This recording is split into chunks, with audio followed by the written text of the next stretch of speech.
नमस्कार. मराठी मायबोली कथा या आपल्या यूट्यूब चॅनलवर तुमचं खूप खूप स्वागत आहे. ही जी कथा आहे ही पूर्णपणे काल्पनिक आहे. मी एक विद्यार्थी आहे म्हणून मी अभ्यास करण्यासाठी वसतिगृहात राहत होतो. त्या वसतिगृहात माझे बरेच मित्र होते. दिवाळी जवळ आली होती म्हणून माझे सर्व मित्र घरी जायला निघाले होते. कारण ते सर्व इतर राज्यातील होते म्हणून ते लवकर निघून गेले. माझे फक्त 1-2 मित्रच वसतिगृहात राहिले होते आणि काही दिवसात ते देखील जाणार होते. माझे घर शहराजवळील एका गावात होते. मी काहीच दिवसापूर्वी आजारी पडलो होतो. त्यामुळे माझ्या अभ्यासाचे खूप नुकसान झाले होते. म्हणून मी वसतिगृहात राहण्याचे ठरविले, जेणेकरून मी माझा राहिलेला अभ्यास पूर्ण करू शकेन. आणि माझ्या कुटुंबातील सदस्यांनी देखील मला हॉस्टेलवर थांबायला मान्यता दिली. जे माझे उर्वरित मित्र होते आता ते देखील त्यांच्या घरी गेले आणि हॉस्टेलवर फक्त मी आणि ऑर्डनच राहिलो होतो. दिवाळीची रात्र येणार होती म्हणून माझे ऑर्डन देखील मला एक चावी देऊन त्याच्या घरी गेले. आता वसतिगृहात फक्त मीच बाकी होतो. त्या रात्री हॉस्टेलवर कोणीच नव्हते. मी अभ्यासानंतर झोपायला गेलो. रात्री 2:30च्या सुमारास माझी झोप उडाली. मी कोणाचा तरी कुजबुजण्याचा आवाज ऐकला, परंतु वसतिगृहात तर माझ्या व्यतिरिक्त कोणीच नव्हते. तर मग हा आवाज कोण काढत होता? मला खूप भीती वाटली की माझ्या व्यतिरिक्त या निर्जन वसतिगृहात कोणीही नाही. मग हा आवाज कसा काय येत आहे? माझे शरीर थरथरून कापू लागले. त्यावेळी बाहेर कोण आहे हे मला माहीत नव्हते, म्हणून माझ्यासाठी शांत राहणेच योग्य होते. मी माझ्या तोंडावरून ब्लँकेट ओढला आणि झोपायचा प्रयत्न केला. तर थोड्याच वेळाने माझ्या दारावर थोडासा ठोठावण्याचा आवाज आला. आता मात्र मला घाम फुटला. पण थोड्याच वेळात एकदम शांतता पसरली. संपूर्ण वसतिगृहात खूप शांतता होती. त्यावेळी मला कळलं भीती काय असते. रात्र अजूनही बाकी होती.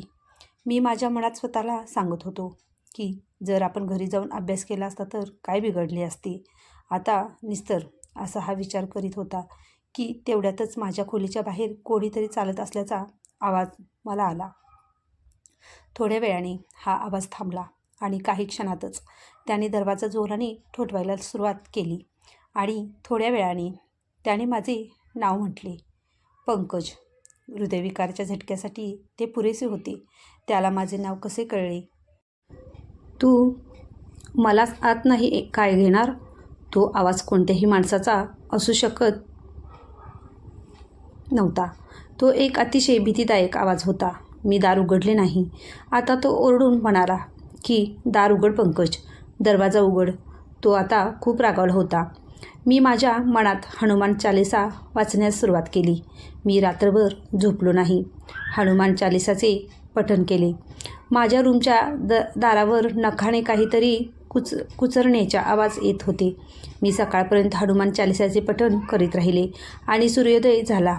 नंतर मी खूप हिंमत करून दरवाजा उघडला आणि पाहतोय तर दारावर नखांची निशाणी होती.